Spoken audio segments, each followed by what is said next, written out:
नमस्कार. संघर्ष वृत्तवाहिनीमध्ये आपलं स्वागत. घेऊया ठाणे आणि आसपासच्या परिसरामधील घडणाऱ्या महत्त्वाच्या घडामोडींचा आढावा. ठाणे शहरातील धोकादायक इमारतींमधील नागरिकांना तात्काळ दिलासा मिळावा यासाठी क्लस्टर योजनेला गती देण्याच्या स्पष्ट निर्देश उपमुख्यमंत्री एकनाथ शिंदे यांनी संबंधित अधिकाऱ्यांना दिले आहेत. कोपरी, किसननगर आणि वागळे इस्टेटमधील क्लस्टर योजना जलद गतीने पूर्ण व्हावी यासाठी ही योजना महाप्रीतकडून MSRDCकडे हस्तांतरित करण्याचे निर्देशही उपमुख्यमंत्री शिंदे यांनी दिलेत. ठाणे MIDCची 60.72 हेक्टर जमीन क्लस्टर पुनर्वसन प्रकल्पासाठी लवकर हस्तांतरित करण्याचे निर्देश देतानाच ठाणे जिल्ह्यातील क्लस्टर प्रकल्पांना गती देण्यासाठी त्यांना व्हायटल पब्लिक हाऊसिंग प्रोजेक्ट घोषित करणार असल्याचं उपमुख्यमंत्र्यांनी सांगितलंय. उपमुख्यमंत्र्यांनी व्हिडिओ कॉन्फरन्सिंगद्वारे ठाणे समूह विकास प्रकल्प आणि MIDC बाबत आढावा घेतला. ठाणे समूह विकास प्रकल्प आता महाप्रीत ऐवजी MSRDC कडून करण्यात येणार असल्याचं सांगत या बदलासाठी आवश्यक असणारी हस्तांतराची कायदेशीर प्रक्रिया तातडीने पूर्ण करावी असे निर्देश त्यांनी प्रशासनाला दिले आहेत. यावेळी उपमुख्यमंत्र्यांचे अप्पर मुख्य सचिव आसिम गुप्ता, प्रधान सचिव नवीन सोना, ठाणे महानगरपालिकेचे आयुक्त सौरव राव, MIDCचे मुख्य कार्यकारी अधिकारी P. वेलारासू आणि संबंधित विभागाचे प्रमुख अधिकारी आणि कर्मचारी येथे उपस्थित होते. ठाणे समूह विकास प्रकल्प हा देशातील पहिला भव्य समूह विकास प्रकल्प असल्याचे सांगत उपमुख्यमंत्री शिंदे म्हणाले की ठाणे शहराचा हा समूह विकास प्रकल्प नागरिकांना सुरक्षित आणि हक्काची घरे मिळवून देणारा ठरेल. हा केवळ एक गृहनिर्माण प्रकल्प नसून नागरिकांचे जीवनमान उंचावणारा समूह विकास प्रकल्प असल्याचं त्यांनी सांगितले. ठाणे महानगरपालिकेचे मालमत्ता कर म्हणजेच प्रॉपर्टी टॅक्स भरण्याचे आवाहन.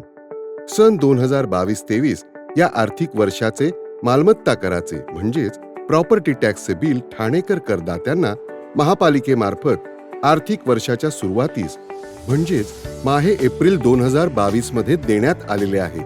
तथापि अद्यापही काही करदात्यांनी मालमत्ता कर महापालिकेकडे जमा केलेला नाही. सध्या आर्थिक वर्षाचा अंतिम टप्पा सुरू झाला आहे. मालमत्ता कर वसुलीसाठी महापालिकेतर्फे कडक कारवाई हाती घेण्यात आली आहे. या अंतर्गत जंगम मालमत्ता, टीव्ही, फ्रीज, वाहन व इतर जप्त करणे तसेच स्थावर मालमत्ता वॉरंट बजावून जप्त करण्यात येत असून मालमत्तेचा जाहीर विक्रीद्वारे लिलाव करून कराची रक्कम वसूल करण्यात येत आहे. मालमत्तेस पाणी पुरवठा करण्यात येणारे नळ संयोजन खंडित करण्यात येत आहेत. त्याचप्रमाणे थकीत मालमत्ता करावर 2% व्याज आकारले जात असल्याने भरावयाची रक्कम वाढत आहे. आपला मालमत्ता कर propertytax.thanecity.gov.in या लिंकद्वारे तसंच गुगल पे, फोन पे, पेटीएम याद्वारे ऑनलाईन पद्धतीने करण्याची सुविधा उपलब्ध करून दिली आहे. शनिवार, रविवार व सार्वजनिक सुट्टीच्या दिवशी नागरिकांना मालमत्ता कर भरणे सोयीचे व्हावे याकरता महापालिकेचे मालमत्ता कर संलग्न कार्यालय या दिवशी कार्यान्वित ठेवण्यात आलेले आहे. तरी मालमत्ता कर वसुलीची अप्रिय कारवाई टाळण्याच्या दृष्टिकोनातून मालमत्ता कर भरून महापालिकेस सहकार्य करावे. धन्यवाद. शिवसेनेचे ज्येष्ठ कार्यसम्राट नगरसेवक देवराम लक्ष्मण भोईर यांचा 75वा अमृत महोत्सवी वाढदिवस ठाणे शहरात मोठ्या उत्साहात साजरा करण्यात आलाय. सकाळपासूनच विविध समाजोपयोगी उपक्रमाचं आयोजन बाळकुम परिसरात मोठ्या प्रमाणामध्ये करण्यात आलेलं होतं. बाळकुम येथील त्यांच्या जनसंपर्क कार्यालयामध्ये अभिष्ट चिंतन सोहळा आयोजित केला होता. यावेळी ठाणे व इतर परिसरातील नागरिक, मित्रमंडळी, आप्तेष्ट मंडळी, शिवसेना परिवार या ठिकाणी उपस्थित राहून त्यांना वाढदिवसाच्या भरभरून शुभेच्छा दिल्या. सर्वपक्षीय नेते, शिवसेनेतील पदाधिकारी, नगरसेवकांची येथे उपस्थिती लाभली. त्याचबरोबर परिसरातील नागरिक, महिला वर्ग, ज्येष्ठ नागरिक संघ, मित्रमंडळी यांनी देखील येथे उपस्थित राहून त्यांना वाढदिवसाच्या शुभेच्छा दिल्या. देवराम भोईर यांना वाढदिवसाच्या शुभेच्छा देण्याकरिता यावेळी परिवहन मंत्री, ओळा माजीवाडा मतदारसंघाचे आमदार प्रताप सरनाईक, आमदार रवींद्र फाटक, आमदार सुभाष भोईर, युवासेना कार्याध्यक्ष पूर्वेश सरनाईक, माजी महापौर अशोक वैती, शहर प्रमुख हेमंत पवार, नगरसेवक मनोज शिंदे, नगरसेवक सुधीर कोकाटे, शिवसेना गटनेते नगरसेवक पवन कदम, नजीब मुल्ला, संजय भोईर, भूषण भोईर, युवा नेते विकेश भोईर यांसह असंख्य मान्यवरांची उपस्थिती लाभली. शिवसेना परिवार, राजकीय कारकीर्दीतील मित्रपरिवार यांच्यासह या ठिकाणी हा वाढदिवस साजरा करण्यात आला. अनेक युवा पदाधिकाऱ्यांची देखील येथे वाढदिवसानिमित्त शुभेच्छा देण्याकरिता गर्दी झाली होती. अशा पद्धतीनं वाढदिवसानिमित्त उपस्थितांनी देवराम भोईर यांना वाढदिवसाच्या भरभरून शुभेच्छा दिल्या. होऊ शकत नाही. ए भाऊ, थँक्यू.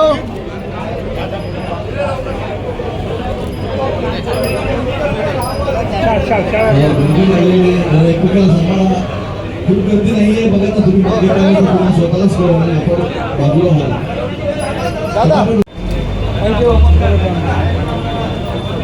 गर्दी कमी झालेली आहे. नानाला भेटण्यासाठी आपण उत्सुक आहात. जागे आपण अडचण होत आहे.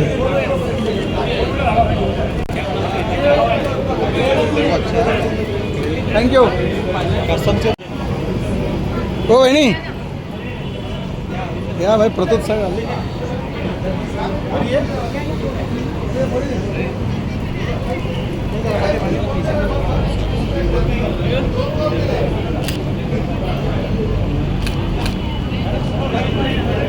थँक्यू. नामदार डॉक्टर देवराम त्यांच्या वाढदिवस इथे साजरा केला जातो.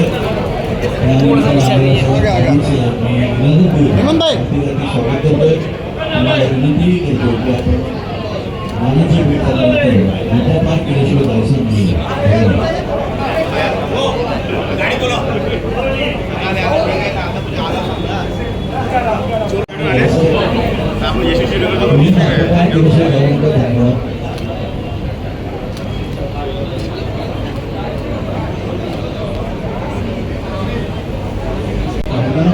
थँक्यू.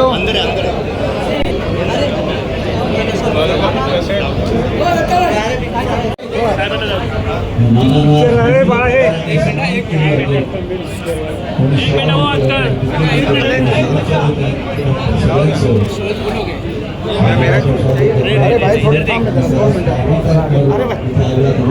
अरे भाई दादा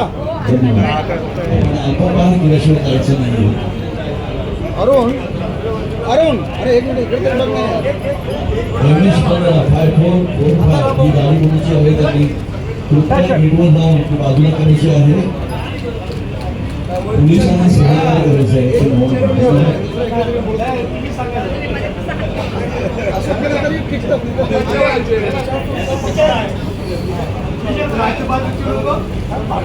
साहेब थोडा खाली दादा दिसत नाही.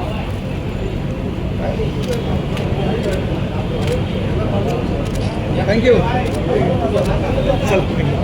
सागर सर हो ना इधर बीच में नहीं हमारे उतना हाइट नहीं है सर. हाइट के हिसाब से खड़े थे. दादा सगळ्या पाहुण्यांचं पुन्हा एकदा हार्दिक स्वागत. हा मंगळ इथे आलेले येत आहे येणार आहे त्या सर्वांचं हार्दिक स्वागत.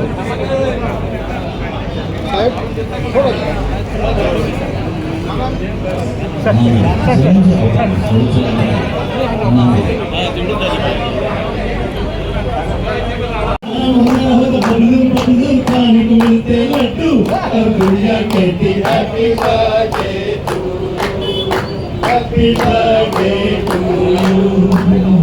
कैसे कैसे नखरे करते घरों हम तलवे हंसते तलवे करते कर देना पकड़ पकड़ पीछे आगे पीछे मम्मी डैडी बनते ना होकर बचपन अपना होता तो न करते भी सुनो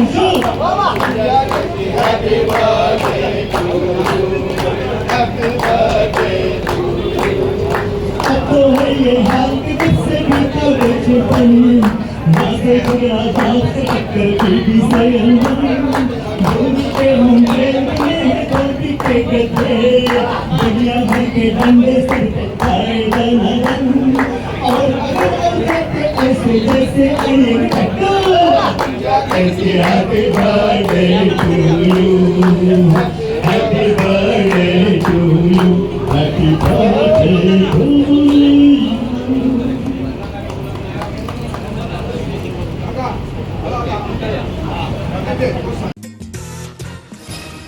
जागतिक पर्यावरण दिनानिमित्त ठाणे महानगरपालिकेच्या वतीने पातलीपाडा येथील जैवविविधता उद्यान येथे सुमारे 200 बांबू रोपांचं वृक्षारोपण करण्यात आलं. या उपक्रमाचं उद्घाटन महापालिका आयुक्त सौरभ राव यांच्या हस्ते झाले.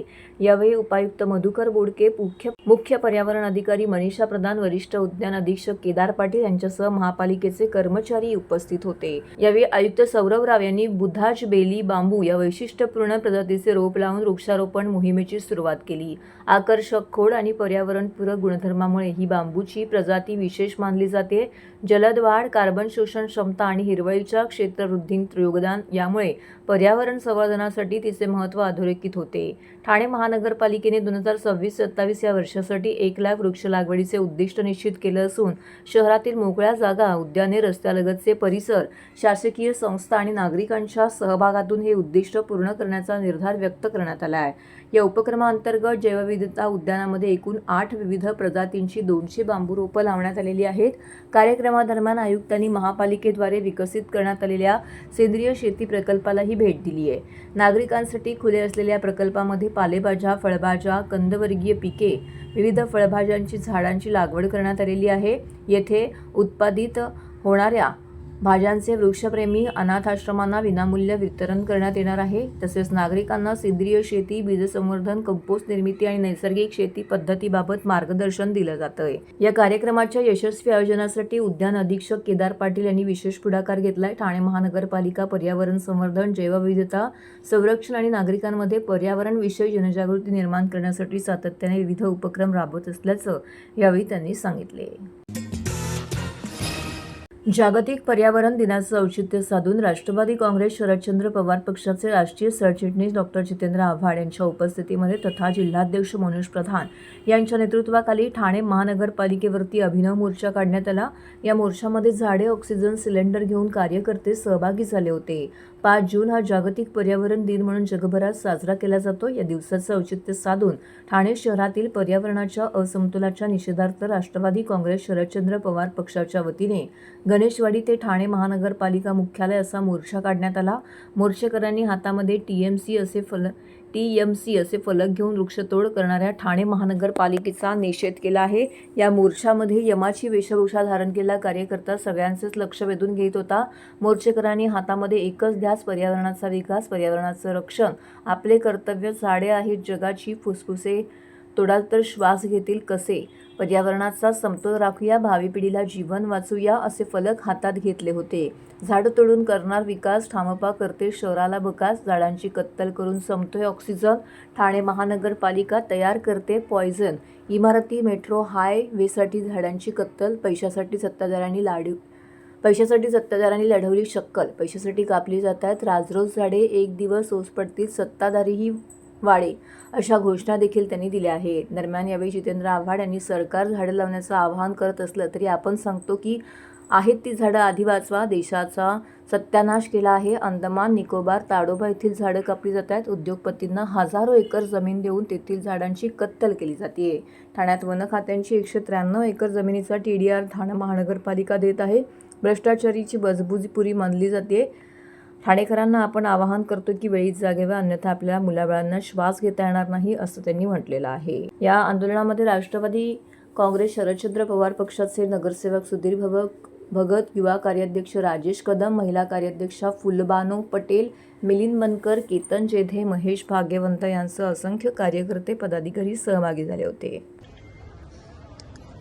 आज मुद्दामून आम्ही ऑक्सिजन सिलेंडर आणि मास्क घेऊन आज ही रॅली काढलेली आहे. आज पर्यावरण दिवस आहे आणि या दिवशी आम्हाला महानगरपालिकेच्या अधिकाऱ्यांना एक वेगळीच अशी भेट द्यायची आहे आणि ती म्हणजे ऑक्सिजन सिलेंडर. आज गेल्या जर तुम्ही 3 महिन्यात बघितलं तर सुरुवात झाली मेंटल हॉस्पिटलला 1200 झाडं कापली गेली आणि परवानगी शिवाय ती झाडं कापली गेली. त्यात काही हेरिटेज झाडं होती, काही 100 वर्षाची झाडं होती. त्याच्यानंतर उन्नत रस्ता आला साकेत ते आनंदनगर, त्याच्यात 1800 झाडं तोडण्याची परवानगी या TMCने दिली. त्याच्यानंतर आता इंटरनल रिंग रेल्वे आला, त्यात 3200 झाडं तोडायची परवानगी दिली. आता आपण ठाण्यामध्ये हरित ठाणं, झाडांचं ठाणं असं समजत होतो, पण मॉडेला तुटली. तिकडे झाडं तोडण्यात आली. अदानी एसीसी सिमेंट घेतलं, तिकडे झाडं तोडण्यात आली. ग्लॅक्सोमध्ये ओबरॉय आलं, हजारो झाडं तुटली. रेमंड दिवसा ढवळ्या 100 झाडं तोडते. त्याच्यानी फरक काय पडलाय की गेल्या 2 महिन्यात AQI इंडेक्स 18 दिवस या ठाणे शहरात 200 पेक्षा वरती होतं. म्हणजे कालांतराने ठाण्याचं दिल्ली होतंय की काय असा झालेलं आहे दिल्ली. अशा प्रकारचं वातावरण या ठाण्यात आहे. 37-38 डिग्री क्लायमेट झालेलं आहे. आणि हे कशामुळे झालंय तर या बिनडोक TMCच्या अधिकाऱ्यांमुळे झालेलं आहे, जे दिवसा ढवळ्या परवानगी देत आहेत झाडं कापायला, किंबहुना स्वतः झाडं कापतायत. त्याचा निषेध करायला, त्यांना आठवण करायला की आज ऑक्सिजन कुठेतरी कमी होतं या शहरात, म्हणून त्यांना आम्ही ऑक्सिजनचे सिलेंडर भेट द्यायला या ठिकाणी आलो. जी आहेत ती तर वाचवा, लावतील लांब राहिलं. अहो या देशाचा सत्यानाश करतायत. अंदमान निकोबारमध्ये झाडं कापतायत. अंदमान निकोबारमध्ये ताडोबाचं अभयारण्य आहे, त्या अभयारण्यातल्या कित्येक झाडं कापण्यात आली आहेत. इथल्या उद्योगपतींना मोठे मोठे उद्योग देण्यासाठी म्हणून लॉयड्स असतील, हे असतील, ते असतील, हजारो एकर जमीन दिली आणि सगळी झाडं उडवतात. 194 एकर फॉरेस्ट हे 194 एकर फॉरेस्ट त्याचा TDR दिला. अहो जमीन वन खात्याच्या ताब्यात आहे. महानगरपालिकेने द्यायची का, घ्यायची कशाला ताब्यात आणि द्यायची कशाला ताब्यात? जी जमीन तुमच्या ताब्यातच नाही, जी वन खात्याच्या ताब्यात आहे, तुम्ही कशाला मध्ये पडताय? सगळ्या भ्रष्टाचाराने बजबजपुरी झालेली आहे. आणि मी ठाणेकरांना आव्हान करतो, वेळेत जागे व्हा, नाही तर तुमच्या मुलाबाळांना श्वास देखील घेता येणार नाही.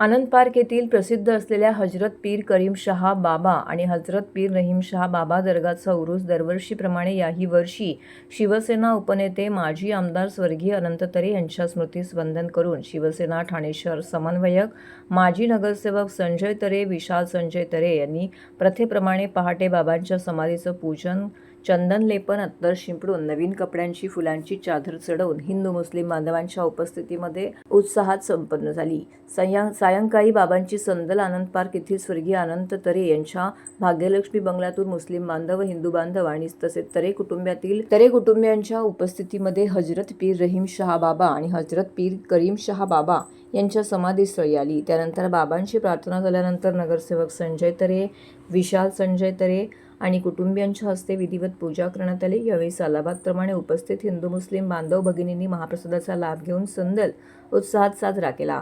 या प्रसंगी शिवसेना ठाणे शहर समन्वयक माजी नगरसेवक संजय तरे, शिवसेना ठाणे जिल्हा महिला उपसंघटिका माजी नगरसेविका महेश्वरी संजय तरे, डॉक्टर जास्मिन अवधूत राजके, डॉक्टर दक्षता पंकज मोकल, पायलट विशाल तरे, महिमा विशाल तरे, डॉक्टर आकांक्षा संजय तरे, अवधूत राजके, प्रमोद रजके, पंकज मोकल, रजनी मधुर वैती, प्रभाकर ठाणेकर, अमित ठाणेकर, स्वप्ना ठाणेकर, निशिता जयेश तरे, अनय अवधूत राजके, कियान अमित ठाणेकर उपस्थित होते. याचबरोबर सरफराज अब्दुल शेख, मोहसिन शेख, संतोष गवई, सुनील भोईर, मिनल लाड, इंद्रजीत चौहान, गंगाराम मोरे, लक्ष्मण सिंग, अली काजी यांनी संदल यशस्वी होण्याकरिता विशेष परिश्रम घेतले.